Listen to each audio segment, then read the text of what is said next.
Hello, and welcome to today's episode on Parenting Problems Today. We are looking to have a conversation today, and today's episode is brought to you by Robert Trout, Mary Zonbreaker, and Paul Arredondo, all from the Parent Trainers team. And today's topic is a big one, and I think it's going to be a two-part episode series. So if you're listening to this will be part one. And today's conversation is something that comes up the majority of times, especially with tweens and teens for families that are working with that, but also young adults. And we'll talk a little bit about how that plays in. But today's topic of conversation is gaming and understanding the basics of online gaming and the impact that has on our kids and then the family system when it comes to gaming. So the goal of this conversation is we're going to go through the 10 primary points that come up when we're talking to families about what to do to support their kids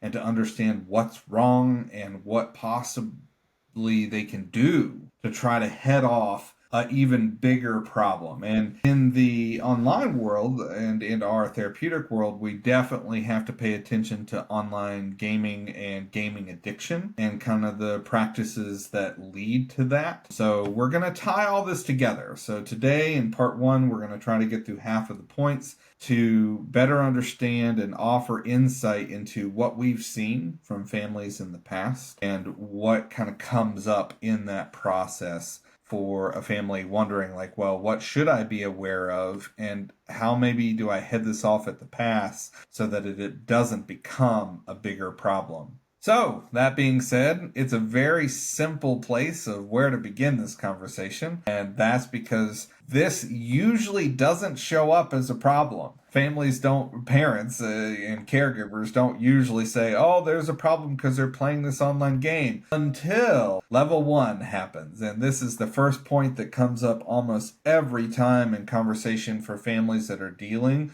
with online gaming, and that is time management. And that really shows up because it becomes a problem when the gaming and the time management element of that starts to spill over into the whole family system. So I'm going to pass that off here. When I say the whole family system is impacted by time and gaming, what comes up for you guys when you're thinking about that? I think it could be just very normal everyday life, right? Like interrupting mealtime or getting out the door, whether it be to school or an activity or something that the family is doing together. There's just disruption. The teen or the young adult or tween is so focused on the game that for them, they prioritize it over other things. So the time management ends up being super basic, but also really complicated at the same time. Yeah, I've even seen it kind of conceptualized as my child is having trouble in the morning, which leads to like being late for school. And then when we play the tape back, it's actually that child is,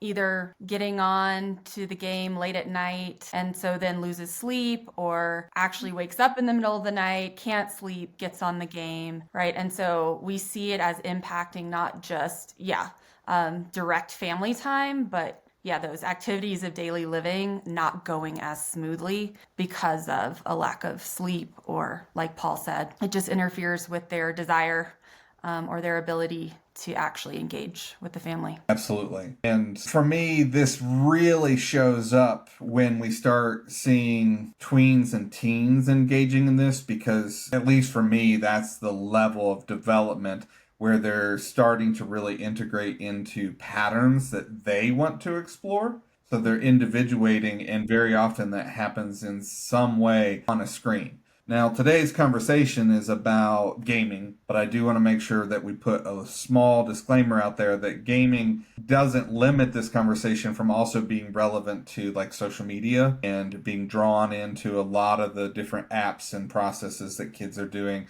Because in the end, what we're really talking about in time management is linked to limiting screen time and building boundaries within the family system to understand what's acceptable and not acceptable for each individual family. And it's different from family to family. I mean, I know some families that the parents are on their phones all day. and that's work, but they're also gaming. They're also doing these things. And for those families, it didn't really become a problem until the school started to say, like, well, we can't have them on like this. But it's so normalized that the family then has to shift sometimes the whole family system. But it really is about recognizing that each individual family has to design their limits and kind of monitor kind of what's happening for them in that process. So let's step into that conversation a little bit. When you two think about setting clear boundaries and, gaming hours, and like Mary, you even said like they get up at midnight to play because they can't sleep. So let's just talk about gaming and boundaries and give some basics to that understanding. What comes up for you two for that? Yeah, I think for me, a way that we look at those boundaries and kind of conceptualize what's the bigger intention here is starting with, like, as parents, your role in teaching maybe your child, we get our needs done before our wants done. And so a lot of times that boundary setting comes from a very big place of intention around helping a child understand, how to do the hard easy, so to speak, which is, hey, I'm gonna maybe take a break and decompress from school, and then I'm going to get the things done that I need to get done. And that extra time, limited by what we know about screen time before bed, right, then becomes kind of the jumping off point. And so we're teaching kids even flexibility around that, which is important as well for a lot of families, in that some days we have a ton of work, a ton of homework, right? What feels like just so much. And some days we have less. And in that way, we can recognize that it's not always about whether it's an hour or 3 hours or whatever seems to work for the family, but rather around this intention of, yeah, it's really hard when sometimes we have 3 projects due the next week and we don't get as much screen time. Let's talk about it, right? And I think, yeah, just having that boundary set in that way lends a lot to having conversations around the gaming, the screens, rather than just seeing it as bad, right? Yeah, and I would additionally say that boundaries goes in alignment with familial expectations, like participating in family activities, getting outside. There's that phrase, go touch grass. Go and, experience life in the outdoors. Go get some sun on your skin. Really tapping into what is the family culture and what are they trying to uphold in terms of what is balance in life. Boundaries and expectations can be this broader conversation of, what are your priorities, and, are you just quote unquote wasting away in front of a screen? Or are you creating opportunity to go out and play a sport or participate in an activity or just go on a hike or a walk? So Yeah. A lot of times that it is really actually, about balance. yeah, a lot of times, Paul, that reminds me, especially if this family has had, a tough time and having these conversations in the past, what I will invite them to do is, instead of setting up those like limiting boundaries of you can only play for this amount of time, I ask them to look at it functionally from the other aspects of life that they want their kids to nurture and grow in, rather than just limiting this one aspect, right? And so, yeah, a lot of times we're building that request or that intention off of those other aspects of life: mental, physical, social, everything else that comes along with what the family expects. Yep. I agree with all of that. For myself, with a lot of the families that ask me to start breaking it down for them, because boundaries is a very big topic. And it's like, okay, if we take it below boundaries, we get into functionality. And that's what that speaks to for me, is very much like, oh, for example, and these are just some examples, depending on the family system and boundaries and that kind of process, families can put together a flow where it's like, okay, you do get an hour of screen time after school, but only after you've made sure that your room is clean and you've had a snack, right? So in that category, we're really looking at tweens, teens, but that's just one example of like this process that you want to engage in that is limited. It's also tied to doing what's expected for the family system. Your room is clean, you're not, you're hydrated, you've had a snack, you're taking care of yourself, whatever it might be. And that can be tied to anything, walking the dog or whatever it might be. So there is a general flow and functionality even below the boundaries, because the boundaries flex a little bit within that flow. For example, I know lots of families that every Friday or Thursday or whatever, they have family movie nights. That's hours of screen time watching a movie together. And again, this conversation of gaming is not necessarily tied to all of the functionality, because gaming is something that can be in addition to screen time, where it's like, okay, we get to watch a show or a movie or et cetera as a family, but you're also going to play games. But you have to accomplish these tasks. So boundaries to functionality, families really, I feel, can engage in this time screen management process a lot easier when they start thinking of the functionality of what do we need them to do in order to have the access to what they want to do. And we can meet them in that, because again, it's a conversation. And as they get older, that can expand, where it's like, okay, maybe we're not monitoring as much when we get to like 16, 17, if they've shown that they're functional in all the other areas that the family finds important. I also think about it So, in terms of what kind of kid you're working with too, right? Like some kids yeah. really Oh, yeah. function well with like direct, clear limits and self-monitoring those things. And then some kids really do struggle with time management and time blindness in all areas of their life, right? So boundary setting looks so different for each family that I've worked with, depending on who each of their kids is, really. Yeah. And neurological function. I mean, for Yeah. me, when we talk about a lot of the screen time and gaming, so often is tied to a neurological process or an autism diagnosis or something, where for those kids, and we can get into deeper conversations in other episodes, but for the basics, just understand it, like for those kids, this world is far less real than that world at times. We really do have to open it to what's going on for your family system and for your kid and their development. Right. So within that, that can open up category number two in this conversation when we're talking about the basics of gaming is game content. And this is a really interesting piece, because so often families will start work with someone like us or a therapist or a psychologist, etc., and say things like, oh, well, my kid can't sleep. And the truth is as we dig into the family format, very often that can come from something as simple as gaming all the way till bedtime, and the whole blue light and sensitivity and stimulation and neurological effect of gaming, all the way to the content of the gaming, where I know plenty of tweens that have nightmares and can tie the visualizations within the nightmares to things they saw inside of a gaming world. Pick which one, it doesn't matter. Their brain is trying to make sense of what they've witnessed, and sometimes can even state that this feels traumatic. And it's interesting when a younger kid says, I feel really scared and anxious and etc. because of this thing, but that thing does not exist in this physical world. It's inside that digital world. So it's just really fascinating. But gaming content and neurological development age is really important for a family to consider when they're saying, like, okay, what is our boundary around what type of gaming we're going to allow in our family system, until what point and what age, or what, when it becomes appropriate. Thoughts on that? What comes up for you two when you think of the families you've worked with around the content of the game? I think it's really fascinating just to see how games have been developed, right? I Mm. mean, just the immersive aspects of what it means to play a game. They're wearing headsets now, so it's surround sound. Sometimes there's rumble packs in the controllers, so there's an actual visceral impact on them, as well as the intensity of hearing explosions or the visual aspects of what they're engaging in as well. They're pretty graphic. So creating the understanding of what your kid's playing and how that's impacting them, I mean, it is going to be a future point in this conversation, which is, get to know the game.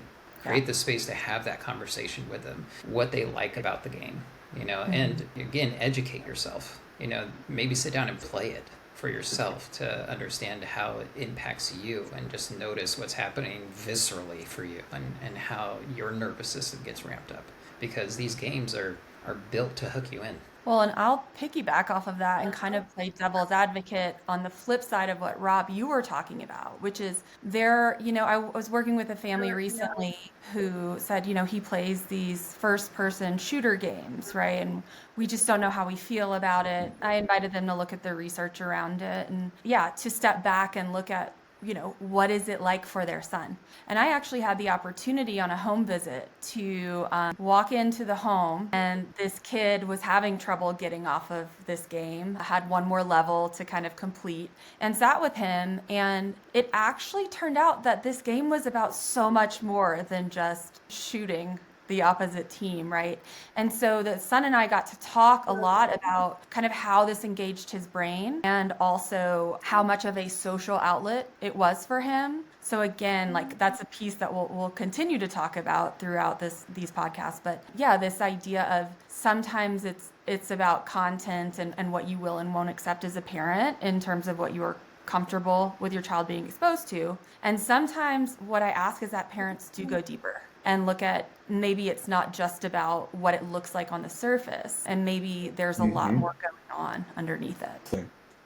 Yeah, it's so important to open this as a conversation. It's really not about the parent saying this is the way it's going to be and being really authoritative about that. I never encourage them to head towards that kind of like hard line. Very much more a how can they receive the benefit and the interaction of gaming to what their culture is going to be for this new generation. How can they interact and even build friendships and understand and have things to talk about at school, person to person, with other kids that are also playing the game or whatever it might be. But the parent has to start that in the let's talk about gaming, and now let's talk about what you need and want from the gaming that you're doing. And then we get back to the functionality aspect of it for sure. So from that, we're having a basics conversation, so I feel like we can maybe move on from that because that's a great segue into social interaction, which is kind of the third category that comes up for parents because for so many parents, they, air quotes, don't get it.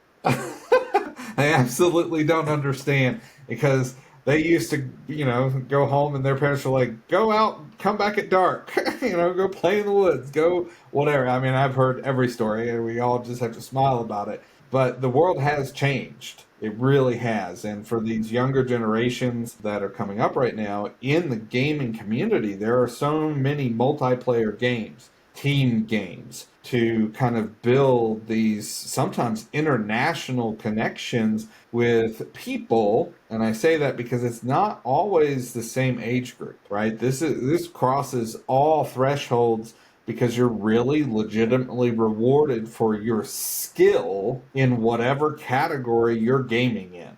And I know people that have run into where the kid is 13 years old and they're playing on a team where everyone else is like 40 years old. So it crosses every generation and gap, but it creates this social interaction line where it's like, okay, what's appropriate for this kid and for their development and family, but also the conversation of they're having interaction with people that respect them and want them on their team and very often are building these connections that are international or, across state lines at least, and in that process of problem solving and working through puzzles and etc. So the social engagement is one of those things where it has its pluses and negatives that the family really needs to engage with. And sometimes that answer for me, and then I'll pass it to you two, comes from the parents saying, hey, I want to get to know your team.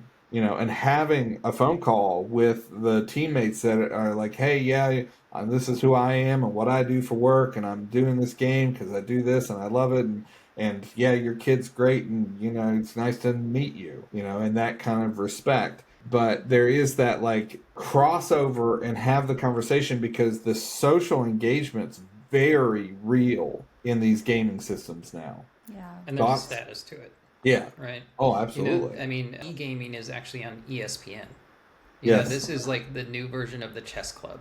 is really what we're talking about here. These kids are finding a sense of belonging. These teens, these tweens, these young adults, these adults are finding a sense of belonging and a role and status and sometimes structure and a sense of purpose in these environments. I mean, albeit they're environments that happen in a world that is beyond something we can touch and feel, but it is very real to them. And so being able to really understand how connected it can actually be, and again, that comes back to curiosity, comes back to what is it that they're receiving from the game, how many people they're really interacting with, what types of conversations they're having while they're playing, because they're not always just focused on the game. They're having clear, connected social interaction. And sometimes it is the sole social interaction outside of contrived settings like school that some kids have. So being able to understand why they value it on the social level is really important. Yeah, I mean, I've worked with many, many families that when we break it down, what we're looking at is a way of connecting where kids actually feel a normal, I would say, like, for a neurotypical kid, right? Amount of pressure when interacting over a screen, not face to face, in an environment where it's centered around something that we're rather than just some nebulous conversation. And I've actually seen a lot of kids and young adults form real friendships and relationships with people in this way because it allows them that ease in social interaction. And as that friendship builds over time, I've actually seen some parents who, take their 17-year-old to Comic-Con to meet these people in person, right? And like you said, Rob, they're having conversations with these people with their parents. It's a different way of forming friendships than I think we're used to, being born in the 80s or 70s or 60s, that we really have to look at and not just say, oh, that's bad, or oh, that's not great, because we've heard a few stories or a lot of stories. But again, yeah, like Paul, you said, the curiosity behind this may be a building block for my child who has a lot of issue with social pragmatic issues, right? Or being able to feel like they can functionally contribute to a conversation at times. And if we can develop that sense of esteem within them that, hey, I can do this, it just may look a little different for me, that becomes a building block and a building point. Yeah, I think it's wonderful to think about it in that way. Absolutely. And, we're dancing through these basic conversations about gaming, so let's make sure we touch on the other side of it, where we get into, yes, parents, if you're listening to this, the answer is yes. Social interaction is dangerous. Now, hold on. Before there's panic from that statement, hear all the way through. People interacting with people will always develop a sequence where needs are being met, but there's also the dangerous side to that where you might get triggered. Someone else might get triggered. There's an interaction that allows for reaction. And that, interestingly enough, is the same in real life and online. So as we get into topics such as cyberbullying as a part of this social interaction side to it, yeah, cyberbullying is awful. You know what else is awful? In-person bullying. So if you're listening to this, make sure you take a breath, because every parent is reactive when they're worried about something negative happening to their kid. Please understand, in a basic conversation about gaming, that this is super important for you as the parent to develop the rapport and conversation with your kid around what they can and cannot share in real life and online. This is the same conversation because both worlds are interactive worlds. So I always try to make sure parents understand that, yes, cyberbullying is awful, but it's also just the next evolution of bullying. It's just a reality where someone might ask inappropriate questions or bully or pick on, or heck, I know kids who have been devastated in multiplayer games because their group kicked them out because they're quirky or do jokes or have Tourette's, and the group's like, what? We don't understand this. And they get kicked out and they feel unaccepted. There's all kinds of interaction and reaction in real life and online. But let's step into this side of this conversation just for social interaction. What comes up around the bullying and the safety and that element of social interaction? I think for me, again, I think it's meeting your child where they're at and meeting yourself where you're at and understanding where that reactivity comes from. And it usually comes from a place of wanting to protect and keep safe and rescue your child from any harm or hurt, right? But again, I think it all goes back to that point that we keep making, which is curiosity. And if you can stay curious and open to your child's experience online and what's going on for them, and they feel safe coming to you and talking through what's going on for them, and know that, oh, I can go to mom or I can go to dad and tell them about this thing without them having a big reaction, right? Without mom or dad having their own reaction from that place of fear, then yeah, there's a chance that you can help your child really learn to work through some of these things on their own, which is ultimately what most parents want, right? Is a functional young adult who can handle these types of situations. So again, it goes back to the curiosity piece and looking at this whole interaction from a standpoint of how can I be supportive even when it's hard. Yeah. I think it's a great opportunity for skill building. I mean, when you think about like the difference between in-person bullying and cyberbullying's a little safer. You get to turn the machine off and that person isn't directly in front of you, right? And then you just have to, I hate using the word just, then you have to be with your emotions and be with the thoughts related to those emotions and have a process. And so there again is the curiosity from the parents supporting that process. So ultimately there can be a discussion about, all right, so if you put yourself back in there, how would you have done that differently? How do you hold a healthy boundary? How do you be clear about your intent within a relationship? How do you be clear about what feels good to you or what doesn't feel good to you in terms of how you're being spoken to?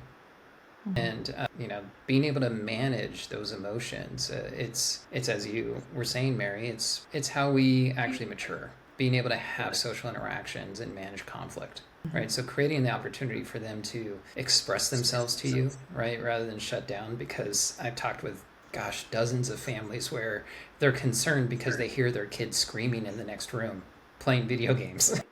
Right. And it's like, okay, so how's that conversation go when they're done? Are you walking in and immediately screaming at them? Because that's probably not supportive in terms of them being willing to talk to you about it. How do you engage them? How do you slow the moment down? How do you create space for that conversation?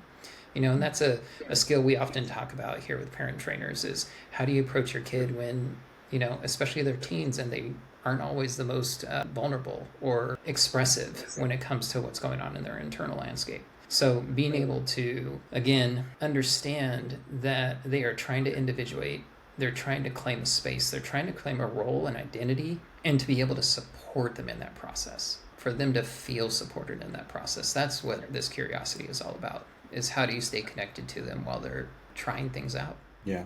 And it's one of those things like, all bullying creates scars. It's just internal or external scars. And the internal ones are usually, the hardest because you can't see them. You don't know where they are or where they're developing. But I also want to make a point to any parent that's listening to this that a part of the cyberbullying conversation is the awareness that the importance of having the parental safety for them to talk to you about it is important. It's also equally as important for you to open up that space for them to understand their rights, their strength. For example, I know plenty of kids that we have had to teach the kid to understand that just because they're in this group for this multiplayer game doesn't mean they have to stay in this group. Finding new friends is a skill. And leaving a situation that's not good or healthy for you. So many kids, they don't think that. So, well, I'm in this group. It's so black and white for them. And they literally need to be handheld and taught through let's go find a new group or start your own group and invite other people in and you create group culture around this. And it's harder for parents to understand that usually in an online environment. But it's just as equally important from real life to online when it comes to the kid understanding their strength, power, and decision making that can help them create safe boundaries and healthy limits and that kind of work as well. So gaming and the social interaction can be a very difficult process, but it definitely has to be something that you as a parent step into. And this, again, is a segue into the fourth part of this series of looking at categories of gaming. And it leads right off of what we're talking about. Cyberbullying leads into the physical and mental health aspects of gaming for the individual. And there's a large spectrum here, okay? Including keeping the kids safe in their own environment. I mean, I know kids who have physical problems because they don't, have a place to sit correctly, and their neck's crinked and they're on their phone all the time. And the truth is that it goes all the way from the physical element of like their environment to game in, all the way to the mental health aspect of what impact is this having on you, your personality and your style of interacting, and your I'm going to say sense of worth even. I mean, kids really tie their skill level to the acceptance from peer to peer or group members within whatever that gaming world might be. So mental health and physical health are both a part of gaming because your body's there, but your mind is elsewhere. So what comes up for that as far as kind of the basics of understanding the gaming conversation for physical and mental health? I think there's stress within, as you said, Rob, the classic hierarchical structure that these environments create, right? The gamers are cutthroat, especially if they're really dedicated to it, right? And so when it comes to supporting your child and understanding how to be mentally, emotionally flexible, you might catch them coming out of that environment of being so just like, locked in. It's like they have blinders eye. They're so immersed in that world that everything else just fades into the background. And for them to transition away from that and immediately go have dinner, like the adrenaline is still coursing through their body, and like their anxiety is still heightened, and they're in that hyper vigilant sort of neurological place, like they just got off a battlefield, literally. Yes. And so the grace that I would like to suggest parents meet them with, and also again the education around what that actually is neurologically, physiologically, maybe give them a little bit of a buffer, hey, don't come right to the table. Go run around the house or do a bunch of jumping jacks. Do something to kind of like settle your nervous system. Shake it out, shake it out, shake it out. Create the space for them to understand that they're being impacted, because tweens, they're not always in their body or aware of these things. Teens, a hit and miss. But if we're talking about folks who are either ASD or ADHD, sometimes that connection to their physical awareness isn't always they're not always as adept at it. So being able to cue them into these things is part of, that education and that self-awareness that can support them in stabilizing and transitioning out of video games and into video games. And that bleeds into other aspects of life, going into taking a test, coming out of that school environment. How do they decompress? Those sort of things can be life lessons. So, again, meet your kid where they're at. Yeah, I think what's come up for me the most in terms of physical health is the child who has trouble breaking away from that process of the dopamine flood in order to drink enough water or eat food. Right. And so again, I think, it goes back to this idea of having the conversation around needs, right? And the conversation around how to take care of our needs, even in the midst of really being so hyper focused, and being able to look at that intention that parents will oftentimes look at in terms of helping your child figure out how to manage those two pieces and aspects of their life. Mm-hmm. Well, if we take this physical health aspect and the mental health aspect of this conversation, mental health is its own category to me, where parents do need to be aware that their interaction with the kid that is gaming is one level of mental health, where you're either building relationship and understanding and making room for who they are in their culture and their world that you might not understand, But even if you do understand, very often it's like, why are you doing that one? What draws you to that? So the conversation is just a part of it. There's also you're going to have a relationship that is going to include the conversation and openness about their successes, for example, their winning and losing in those worlds. Those are very important conversations. The same as like, did you win your football game? It's the same thing to that kid. It really is. So there's an element of mental health within that also goes into the being an aware parent that that kid might need to vent about a loss or tell you about something that's making them uncomfortable or really leading into the distress. Because, Paul, you're not wrong, right? Like, the adrenaline is very real, and so much of the neurological testing that's gone into gaming really, like, feeds into the brain can't tell the difference. The brain, let me say that again for everyone listening, the brain cannot tell the difference between this world and that one. To the brain, they're both as equally real. So it is releasing all that dopamine and all that adrenaline and all that, like, meaning. The creation of meaning is being placed upon the experiences that this person's having in whatever world they're participating in.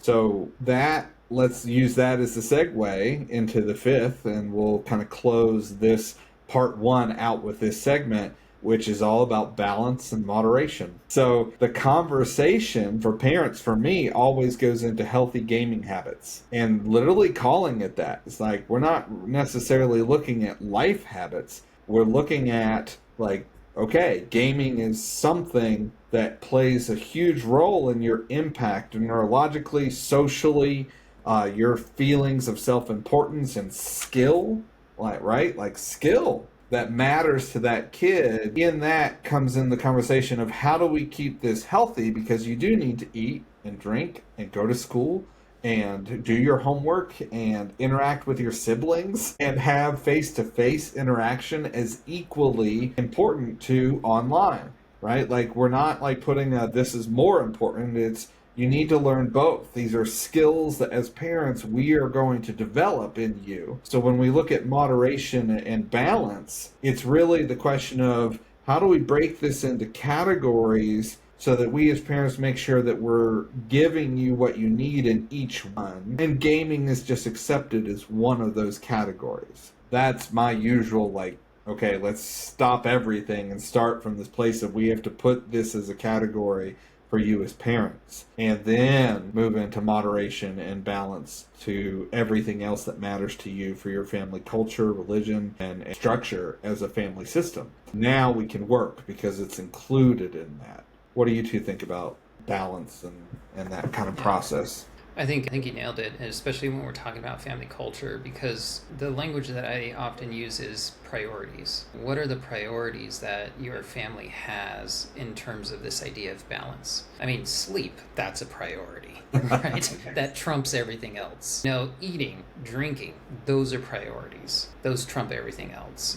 Get the things that are the most important and make them non-negotiable. Because ultimately when it comes to having balance, you need to be very clear about what are your non-negotiables, because if you don't have sleep, everything starts to be just more challenging to manage. If you're not eating well, if you're not hydrating, if you're not moving your body, if you're just stuck in a seat, or especially a non-ergonomic seat like you were mentioning earlier, Rob, when you're all knotted up, especially while you're holding tension because there's cortisol running through your system as well as adrenaline and all those other things, you're going to be feeling just uncomfortable, and then that just generates more irritability. So when we're talking about balance, we're really creating this broader scope of what does it mean to live a full, healthy life, right? And every family culture holds that in a different way. So think about it through the lens of priorities. You got your non-negotiables, which are the basics. And then what else do you stack upon it? Maybe your faith is a priority, going to church. Maybe it's community orientation, of being of service. Maybe it's, we can run the whole gamut of examples, but create an opportunity for you as parents to communicate that clearly and say, yes, and gaming does fit in. And we will create space for it because it is important to you for all the reasons that I've heard you express because I've been curious enough to sit down and have a lengthy conversation. Yeah. I think what comes up for me, I think Paul's really covered a great amount of that balance piece and where we start off with parents in that way. I think what comes up for me in terms of moderation is this idea of kind of an assessment piece, right? For parents, and does my child struggle with moderation once they are in this zone of the dopamine rush, right? And what are the ways that I can support them in understanding, or someone can support them in understanding that aspect of anything that's fun, right? Any fun time. And looking at what lines it's crossing in terms of just kind of a normal sort of zoning in and losing track of time when we're having fun versus actually cutting into these non-negotiables, right? And oftentimes, working with parents, it's looking at that difference and looking at how to kind of help have the conversation with their child over whether this is just a simple sort of, okay, we need to kind of rework this plan, or if the child is actually having trouble with breaking away from something and it's actually kind of bleeding into the relationship piece, the self-care piece, right? And their level of frustration tolerance and how they enact that. Yes. I'll also add to that the value of having the conversation about transitions, right? Because that's what you're talking about, Mary, is how do they move out of that video gaming existence into other life, right? And that is such a valuable conversation to strategize. Ask the direct question, what would be supportive to you? A 5-minute warning, a 10-minute warning? How would you like me to approach that? What's the language that you'd be receptive to? Not that you're like handing them power. It's just more about how do we collaborate to make this workable? Because this is important to you. And then also we have other things that need to happen.